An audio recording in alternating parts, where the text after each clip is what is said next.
Yo, what's up mga kaming and welcome back sa YouTube channel natin. Yan. Matagal tayong nawala. Yan. Nagbabalik na ulit tayo. For today's video, makita nyo naman siguro yung ating title.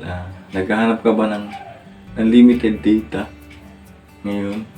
Kasi may expired na yung iyong unli data. Yan. Kagaya ko. Yung mga option ng unli data, isasabihin ko sa iyo sa video na to.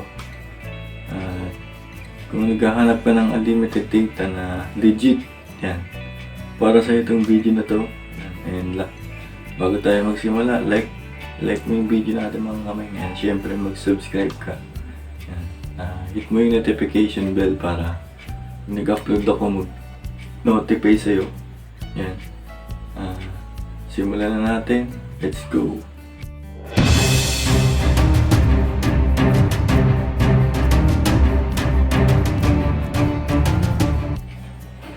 Ayan mga kaming, unahin ko na siguro yung pinakamurang unlimited data sa ngayon. Yan, yung tinatawag natin, ito yung mga SIM, yung mga asterisk 1, 2, 3, yan. Limited offer lang sa mga selected user. Hindi lahat meron. Yan, mga piling user lang yung mga meron. Or mga SIM card na meron.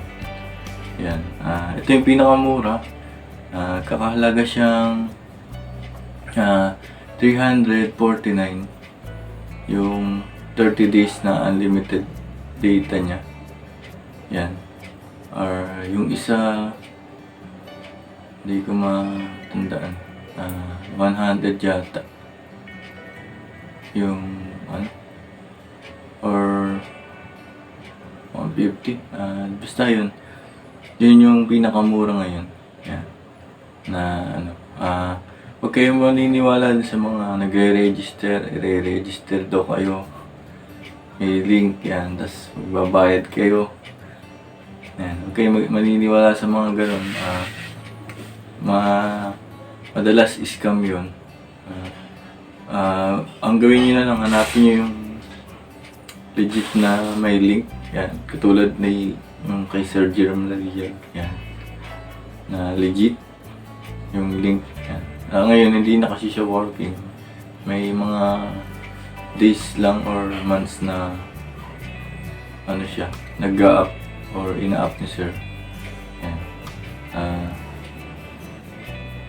Sa ganito naman, yung kung bibili naman kayo ng SIM, yan, yung Smart Asterisk 1, 2, 3. Dati kasi bumili ako sa Shopee, 350. Meron na yung Asterisk 1, 2, SIM card. At alam ko ito yung binili ko. Yan. At dati pa siya mga 2022. Yan, yun. Ngayon, ang mahal na niya. Tumingin ako sa Shopee. May mga nakita ko 1,000 pataas na yung mga ganito.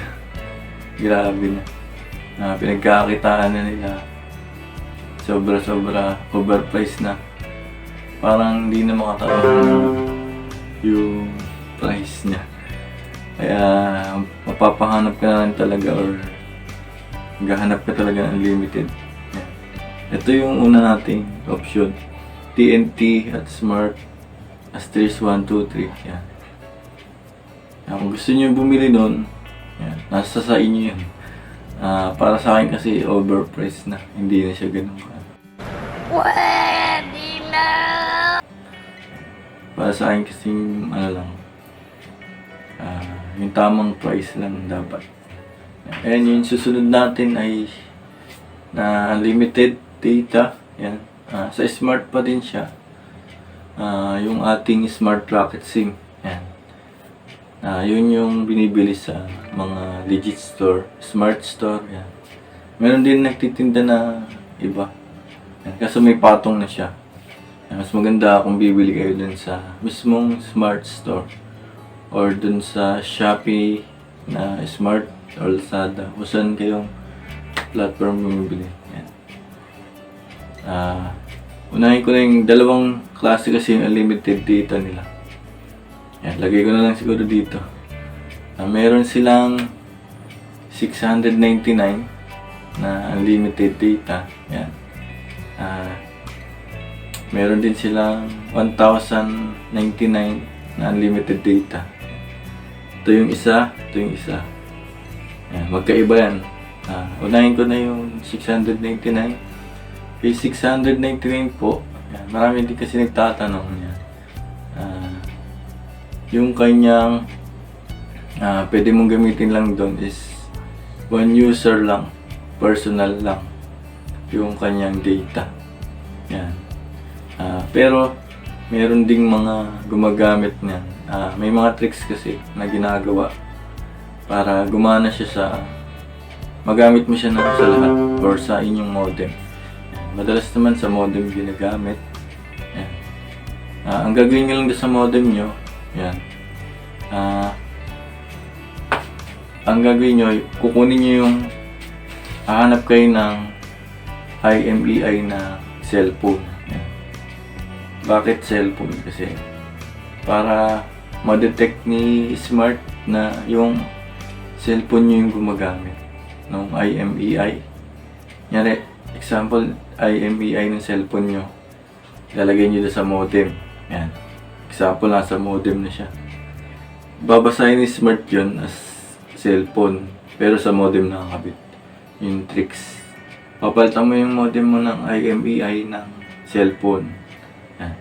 Para gumana yung unlimited data na yun dun sa iyong modem. Yan. Magagamit mo na siya sa internet. Yan. Kasi pag sinalpak mo lang siya dun ng di naka-change in IMEI yung inyong modem, possible na hindi siya gagana. Kahit may load yung SIM mo na 699. Mababasa nyo naman yun dyan sa nakalagay naman yun sa promo. Yung isa naman na 1,999 yan. Kaya mahal siya. Yun na yung family use or pangmaramihan na. Yun, pwede mo na siyang idirekta na agad sa modem. Yan. Basta open line yung modem mo. Yan. Basta pwede yung Smart na racket SIM. Yan. Pwede yan. Or PLDT na. May unlimited na gano'n. Yan. Wala ka nang gagawin. Diretso na yun. Yung kasi, medyo namamahalan na din ako. 1,1 na din. Yung kanyang price na kung may wired naman sa inyo, yan, katulad nito, yan, si Converge na. May Converge na din kasi dito sa amin. Yan. Meron siya ditong 1.5. Kunti na lang ilaligdag mo, meron ka ng fiber connection na internet. Yan. Focus lang muna tayo sa mga unlimited. Yan na yung tatlong unlimited na share ko sa inyo. Meron pa tayong isa, yung ating GoMo. Yan. Yung 699 na GoMo na unlimited. Yan. Unlimited siya pero may capping siya na speed cap na 5 Mbps up to 5 Mbps yung kanyang speed. Yan. Pag pipili kayo ng unlimited data, unang-una yung i-consider yung signal. Kung Smart ba yung malakas sa area nyo or Globe. Yan. Si GoMo kasi Globe siya. Yung kanyang network, pinakang signal. Partner, siya ni Globe. Sister company, parang gano'n. Ayan. Sa GoMo naman, nabibili din siya sa GoMo Store. Yan. Sa Shopee, Lazada, meron yan. Yan. Yun yung mga option na pwede nyong gawin or bilhin. Kung naghahanap kayo ng unlimited data, meron pa bang iba? Yun lang yung aking pagkakaalam. Meron pa pala. Ito yung sa lahat meron yata nito or regular SIM ng Smart Talk and Text. Yan. Yung 5G Unlimited. Dito kasi sa 5G Unlimited Data, maraming yung nalilito. Naglo-load sila nung Unlimited 5G na 599. Pag sinalpak nila doon sa modem, mga isang araw lang or oras lang, hindi na gumagana yung internet nila. Yan. Yung kasi pang 5G area lang yun. Kung gusto mong gamitin yung 5G unlimited data, meron kang tatlong dapat consider. Una-una, yung area mo, dapat 5G capable na yung area mo. Yan, katulad sa akin, 5G. Yun nga lang, medyo mahal yung device na kailangan. 5G area, unang kailangan mo. Tapos yung device na gagamitin mo na modem, dapat 5G. Supported niya yung 5G. Pinakang huli, yung SIM mo. Yan, yung i-register mo yung 5G, unlimited 5G. Yan, location, device,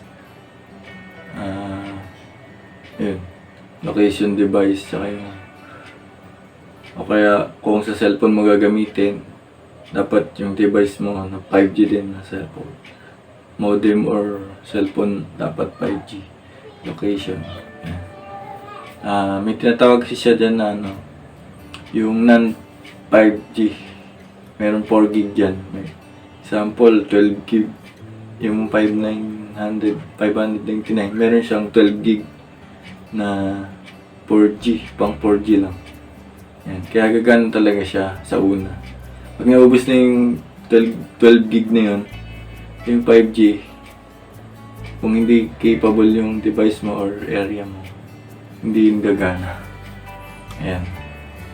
Tandaan nyo lagi yun pagka dapat 5G area yun tsaka yung device nyo. Sa limited na yun, maraming sinalilito dun. Ayan. Hopefully, nakakatulong tong video sa inyo. Ayan. Baka pwede makahingi ng thumbs up. Ayan. Para sipagin naman tayo maggawa ng mga video. Ayan. Thank you for watching mga kaming. And subscribe ka na din. Hit mo yung notification bell para ma-update ka kapag may mga bagong video na i-upload. Hanggang sa muli. Thank you for watching. Bye-bye.